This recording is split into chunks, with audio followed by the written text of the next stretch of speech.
Dhe hidhemi direkt në temë, mirë se vini në këtë analizë ku do të zbërthejmë një nga simbolet më të fuqishme dhe më të njohura, flamurin shqiptar.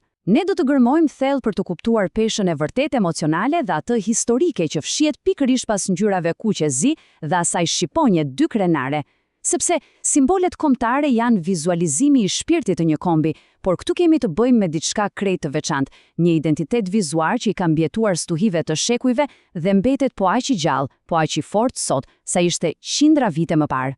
Për ta kuptuar vërtet këtë, në këtë shpjegim do të kalojmë shpejt nëpër këtë strukturë. Së pari, do të shohim simbolin suprem kombëtar, më pas Skënderbeun dhe origjinën, e treta, shqiponja dy krenare, e katërta, kuptimi i kuqeziut, pastaj 28 nëntori dhe bashkimi, dhe në fund fare, identiteti modern dhe diaspora.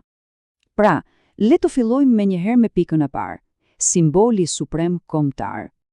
Për shqiptarët kudo që ndodhen, të jemi të qartë, ky flamur nuk është absolutisht thjesht një copë pëlurë me ngjyra, asnjëherë.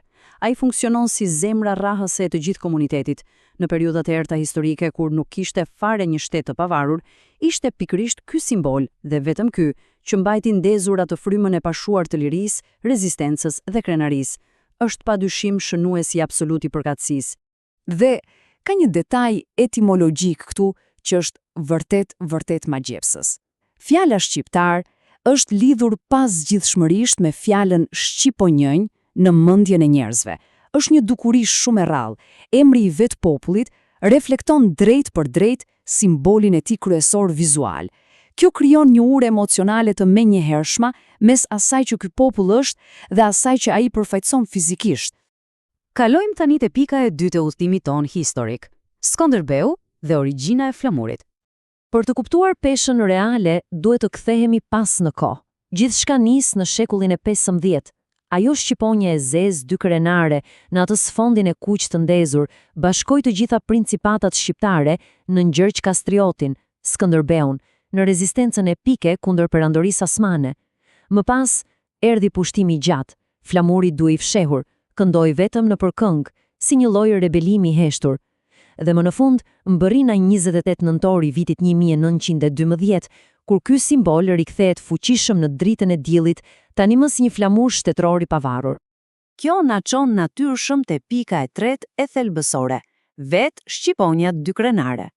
Tani, është e ditur se shqiponja dy krenare është një simbol mjaft i lashtë imperial me rrënjë të thella bizantine, por në traditën shqiptare ndodhi diçka magjike. Ajo nuk mbeti thjesht një stem oborresh mbretërore që huazohet ashtu kot. Jo, ajo u bë pronë e popullit, u përvetësua dhe u transformua në atë emblemën unike të qëndresës, lirisë dhe trimërisë që njohim e vlerësojmë sot. Po çfarë nënkuptojnë saktësisht ato dy koka?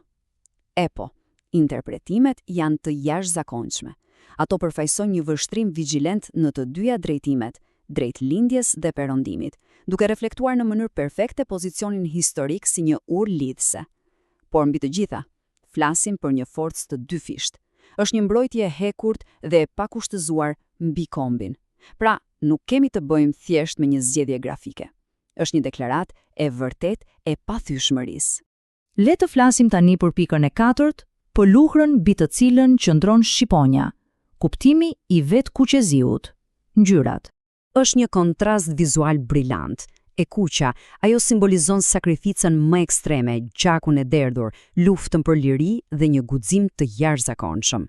Dhe pastaj vjen e zeza, e cila e bën një kundërpeshë të përsosur. Ajo përfaqëson forcën, qëndresën, vendosmërinë dhe atë seriozitetin e thellë, solemn historik të kombit.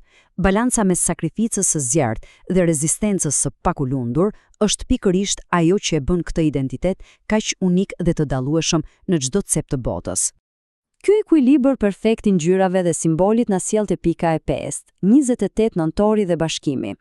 Për çdo shqiptar, 28 nëntori ose dita e flamurit është shumë më tepër se një ditë pushimi në kalendar. Është ai momenti triumfues kur Ismail Qemali ngriti flamurin në Vlorë. Ky akt ishte, në thelb, ringjallja e drejtë për drejtë e trashëgimisë së Skënderbeut. Ai rimori atë fillin e kaputur të historisë dhe e bëri atë ditën festën supreme të vet identitetit shqiptar. Dhe patjetër, Ky flamur nuk qëndroni vetëm në ajër, ai mbështetet nga shtylla të tjera jashtëzakonisht të forta. Kemi himnin kombëtar, që me të drejtë quhet pikërisht rreth flamurit të përbashkuar. Kemi gjuhën e lashtë shqipe, mjetin e vërtetë të mbijetesës kombëtare. Dhe kemi ato figurat historike që e mbajtën gjallë këtë frym, nga Skënderbeu tek Ismail Qemali, e deri te heroizmi i ditëve tona me Adem Jasharin. Gjithçka ndërvepron në harmoni. Më në fund, arrim te pika e 6 dhe e fundit për këtë analizë, identiteti modern dhe diaspora. Këtu lind një pyetje vërtet e thellë dhe magjepsëse nga ana sociologjike. Si arrin vallë një simbol i krijuar atje në shekullin e 15 të mbijetojë, dhe jo vetëm të mbijetojë, por të shkëlqejë me të njëjtën forcë në këtë botën tonë moderne, bashkohore dhe thellësisht të globalizuar. Çfarë e mban ato kaq të gjallë? Sekreti qëndron te roli masiv i diasporës globale. Ky flamur përdoret kudo me një pasion të jashtëzakonshëm. Në festa kombëtare, ngjarje kulturore, në përndreshje të mëdha sportive, për ata njerëz që jetojnë larg tokës së tyre historike, ky flamur është fjalë për fjalë kordoni i kërthizës me atë dheun. Ai zëvendëson afërsinë fizike me një urë të paprekshme emocionale. Po këtu ka një paralajmërim të vogël, ama shumë të rëndësishëm, që del nga këto burime. Flamuri nuk mund dhe nuk duhet të shihet thjesht si një dekor, apo si një logo komerciale për t'u veshur nëpër stadiume. Respekti i vërtet kërkon që ta kuptojmë atë si një manifestim të gjallë të shekujve të tërë, dhimbjeje, sakrifice dhe mbijetese ekstreme.